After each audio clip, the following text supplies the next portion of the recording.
Hi everyone, so I'm Rosenda Tuti. Actually, I passed my NCLEX last June 2022. Previously, I worked in Saudi Arabia as pediatric ICU nurse.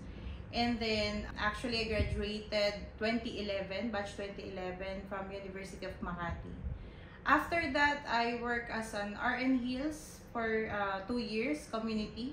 And then, after ako nag-RN Heals, I worked in Saudi Arabia. I started to work in Saudi Arabia from 2014 until this year. So, I started my NCLEX processing from 2021 actually. So, I processed my NCLEX po through iPass then. And then, initially, medyo nagda-doubt ako as kasi nga, nasa Saudi ako and I don't know how to start my processing for NCLEX kasi there sa Saudi, mostly of my colleagues are applying to UK. So, wala pa masyado na nagtitake risk to take NCLEX. So, they said that NCLEX is very difficult, ganyan. So, sabi ko, why not, try natin. Kasi sabi ko parang hindi ko gusto pagka pupunta naman ako ng UK, then eventually pupunta ako ng US. So, I told to myself na, okay, kailangan ko mag-start ng NCLEX journey ko as US RN, yan. Yun na yung talagang dream ko to go to America. So, ayan, first time I inquired through iPass how the processing works, and then sabi ko nga sa kanila, nandito kasi ako sa Saudi Arabia and I don't know how to process talaga yung paano yung mag-aasikaso ng mga documents kasi I don't have relatives na available to process everything. Then they told me, okay, sila na bahala lahat. From the beginning, I will just submit those school requirements and everything and they can process as well, even through the PRC. So, kahit nandun ako sa Saudi Arabia, sila na bahala mag-process all throughout. So, I started my processing through New York BON. And then, siguro kasi that time that was pandemic. So, medyo matagal talaga yung timeline ng processing. They told me mga 8 months, ganyan, 8 to 9 months to 10 months. Kasi nga, sa sobrang delay, dahil ilan lang yung mga nag-work during the time of pandemic. So, after ko na-submit yung mga documents, actually, it took from, I started my application around June. And then, na-complete ko yung mga documents ko mga July. And then, I got my eligibility around January. So, parang mga 7 months. 7 months, nakuha ko yung eligibility ko. But, before that, nag-start na rin ako ng review. So, nung nag-start ako ng review ko, with iPass din. So, with iPass Online Review and Mentoring Academy. I was offered because meron kasi silang discount na if you apply with the processing altogether with the review. And then, after that, it was very smooth kasi ang bilis lang. I joined actually the review 4th cycle, pero mag-i-end na sila. So, I started my review during the 5th cycle. I think that was October. Tapos, after nun, nag-start na ako ng review with the lectures and everything kasi okay yung timing ng schedule ko sa hospital at the same time dito sa review kasi the schedule of the review was 8 p.m. to 12 midnight ng Philippines. And then in Saudi Arabia, it was 3 p.m. to 7 p.m. So, I was doing the shifting schedule like night shift and day shift doon. I selected the schedule 7 p.m. ang work ko until 7 a.m. So, nakaka-join ako ng live session from 3 p.m. to 7 p.m. So, nakaka-attend ako ng mga live session nila and very okay ang kanilang mga educators. Grabe, parang feeling ko bumalik ako sa college life. Yung parang fast track na mabilis. Talagang binigay sa amin yung lahat ng kailangan namin i-review during the time. And then, after that, yun na nga, nag-start na rin ako mag-answer ng Q-Banks. And then, hanggang sa, nang na-receive ko na yung eligibility ko, that was still pandemic pa rin year 2022. So, sabi ko, kailangan ko mag-take ng exam sa Philippines. Hindi, kasi walang testing center sa Saudi Arabia. So, nag-proceed na rin ako ng step 2 ko and then they book my exam smoothly ng June 2022.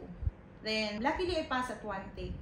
And then, after ko pumasa ng NCLEX, sabi ko nga, kung hindi dahil sa detailed na talagang review, talagang package na whole processing na nila na from the very beginning, from the eligibility, kasi meron din silang parang portal na tinitingnan namin kung ano yung processing step from the beginning, from NCLEX kung na-receive na yung documents ng New York hanggang sa matapos yung eligibility at kung meron na rin yung ATT hanggang sa mabook yung exam ko. So napaka-smooth no. Wala akong inisip na hindi ko na kailangan umuwi pa ng Pilipinas to process everything.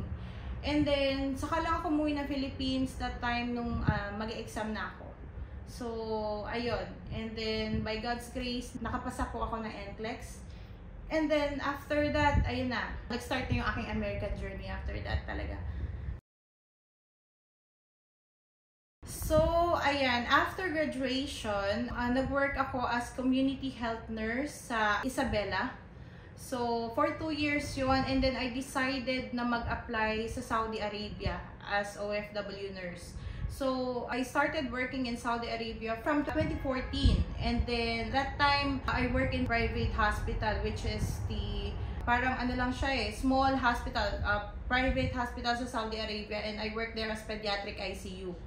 And then there, that time, ang hirap ng work kasi 16 hours duty every day. So, sabi ko parang hindi pwede kasi I stayed there for 3 years. And then, after that, nag-exit ako from Saudi Arabia. Then, just 3 months, bumalik ulit ako.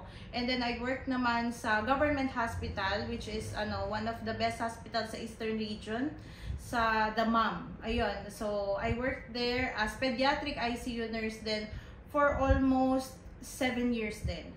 Actually, I just resigned to the hospital kasi okay na yung processing namin and then we are about to go to US. So, I worked there. Actually, yung hospital namin, it's Magnet JCI Hospital. So, yung most of our policies there is parang US-based na rin. So, hindi ako masyado nahirapan when it comes nung nagre-review ako kasi I'm actually working in the critical care unit. So, ayan.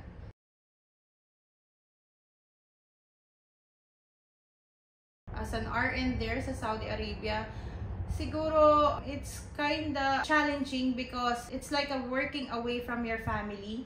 It's not the same as here sa Philippines na at least you're going to go home with your family every time, tapos makakasama mo sila doon.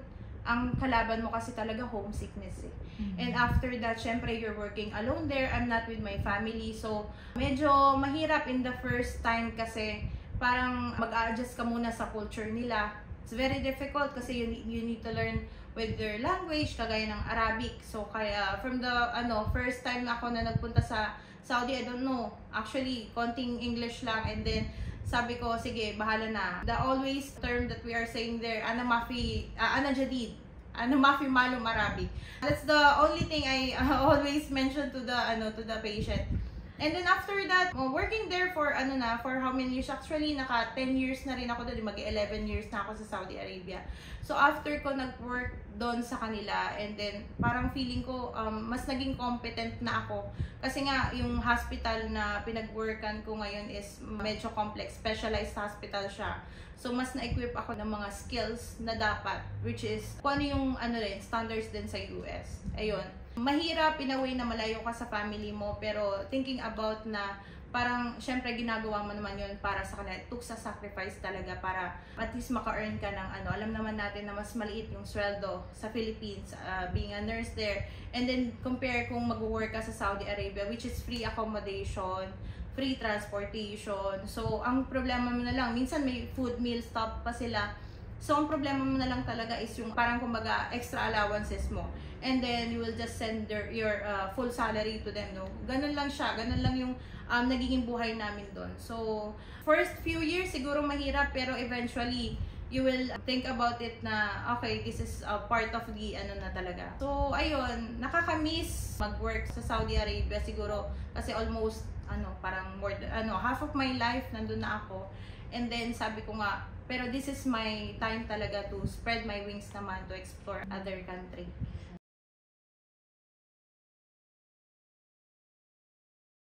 I decided to work in USA. Actually, it's been since graduation. It's my dream to be a USRN. Parang yung living. Kasi we have parang may kapitbahay kasi kami noon. Yun naman, nag-work naman sa Australia, nurse. So, ang laki-laki ng bahay nila. Kaya yung father ko, parang yun yung sabi nila, kailangan doon ka mag-nurse ka, para may ganyan, may malaki tayong bahay.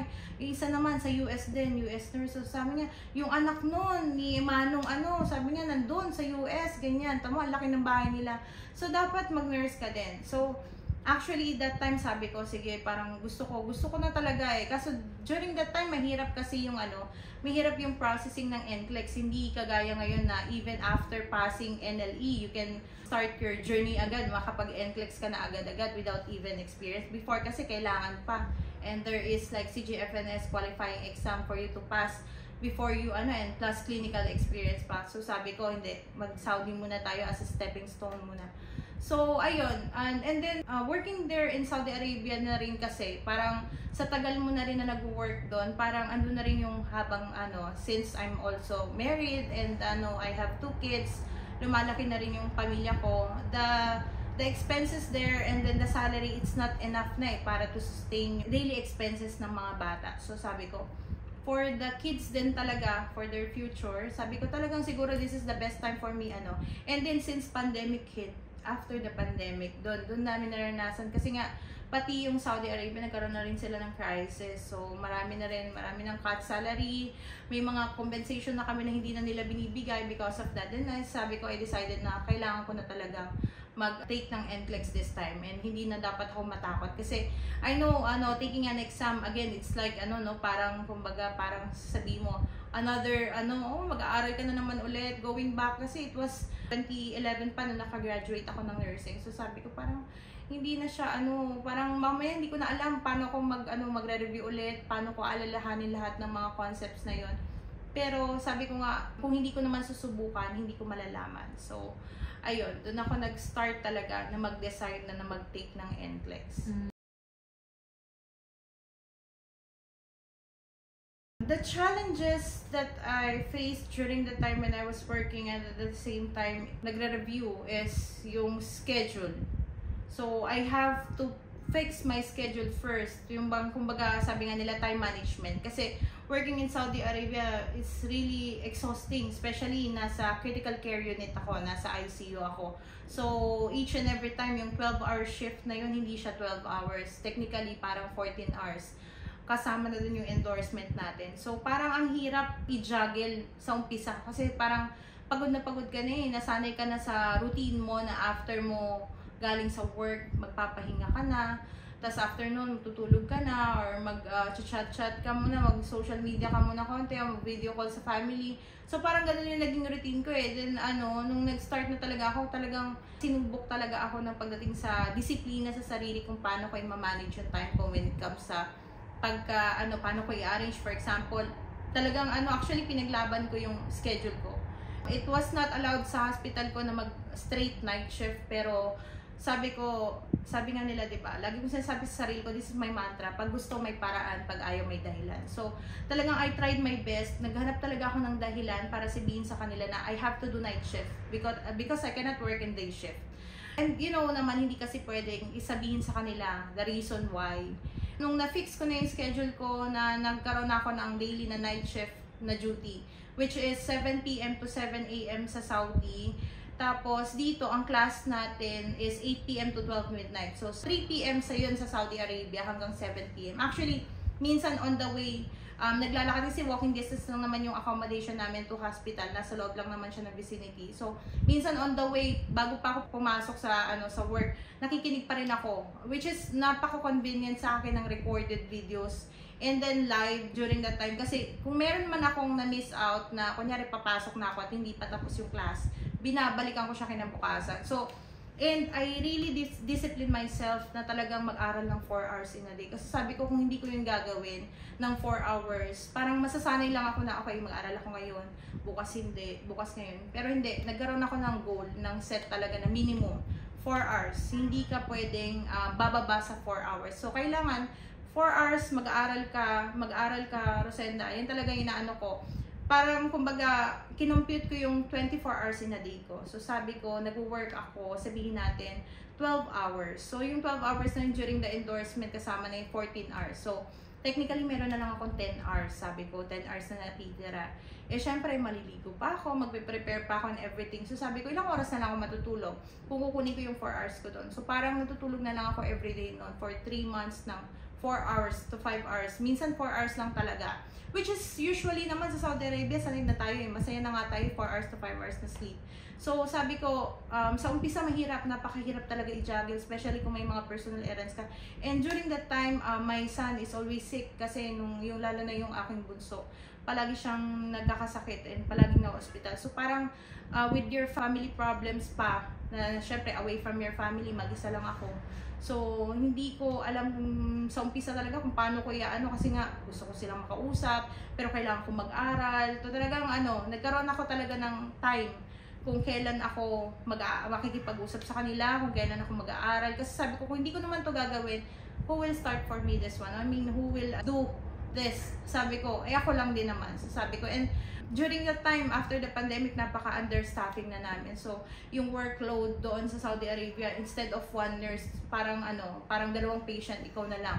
3 patient, ikaw na lang. So, sabi ko, hindi. Kesa mag-complain ako na mag-complain every time na pumapasok ako na nahihirapan ako, why not do something for myself? So, yun yung naging strength ko. At the same time, yung mga kids ko, na sabi ko, para sa kanila, kumbaga para sa kanila na magkaroon sila ng better future, and especially sa bunso ko na talagang mapagumot ko siya ng maayos dun sa US. So, yun talaga naging strength ko. Actually, I have one banner dun sa room ko na nilagay ko doon, sabi ko doon, sukang-suka na ako sa Saudi, bumangon ka na, mag-aral ka. So every day, whenever I'm waking up, that's the word na nakikita ako doon sa wall ko. So parang pag naalimpungatan ako na nag-alarm na yung cellphone ko, gising na. Minsan may time na, 5 minutes pa, 5 minutes. Pero pag nakikita ko na yun, okay, sige, hindi, aral tayo, aral yan. So every day, ganun talaga, even day off.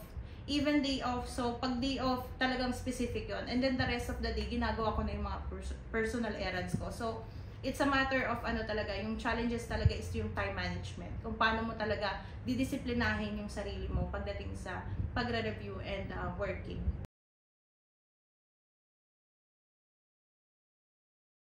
When it comes dun sa preparation, after processing kasi ng aking NCLEX, so sabi ko, actually I started na mag-self-study.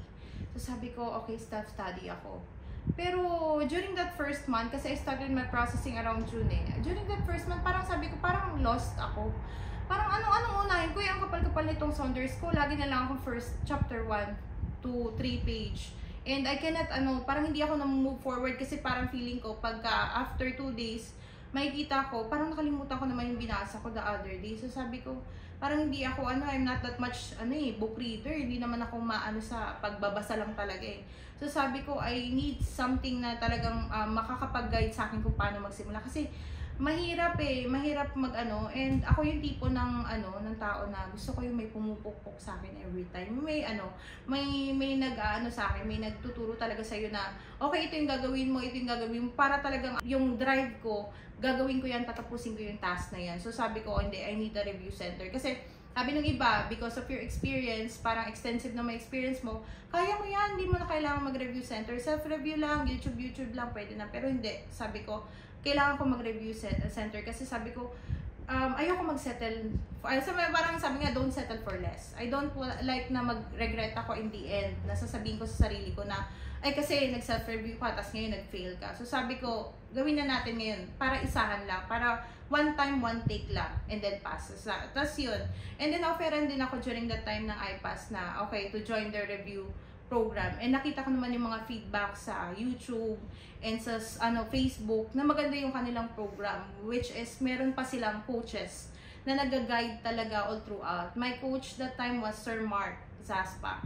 So, he was the one who initially coached me kung anong talaga yung dapat ko, paano magsimula, paano i-manage yung time. Binigyan niya pa ako ng certain na parang kumbaga timeline in a calendar kung paano ko i-manage yung mga concepts ko, anong oras ko dapat to aaralin para at least tinanong niya ako kung anong oras yung work ko, anong oras yung magiging vacant ko, and paano ko i-arrange yung day-to-day activity ko para may isisingit ko yung review, which is talagang dun ako mas na-encourage. Especially, meron yung nagmo-monitor sa'yo o nagtitingin sa'yo ng progress mo kung may natatapos ka ba o wala. Kasi para kang bumalik sa college life, 'di ba? So ayun, sabi ko talagang yun yung kailangan ko eh. Kasi kung ako lang, hindi ko kakayanin mag-review na. Kasi hindi mo alam kung anong umpisa mo eh. Especially the thing is yung updated. Yung updates ng mga ano ngayon, marami ng updates ngayon. May mga inaral tayo before na ngayon hindi na sila applicable. So which is, that's the, feeling ko yun yung pinaka-advantage ng having a review center. And package na yun bibigay na sa'yo yung lahat nasa sa'yo na lang kung paano mo siya aaralin. So ayun, ganun ako nag-start talaga and nag-decide na okay, sige, review center tayo. Processing, maybe it's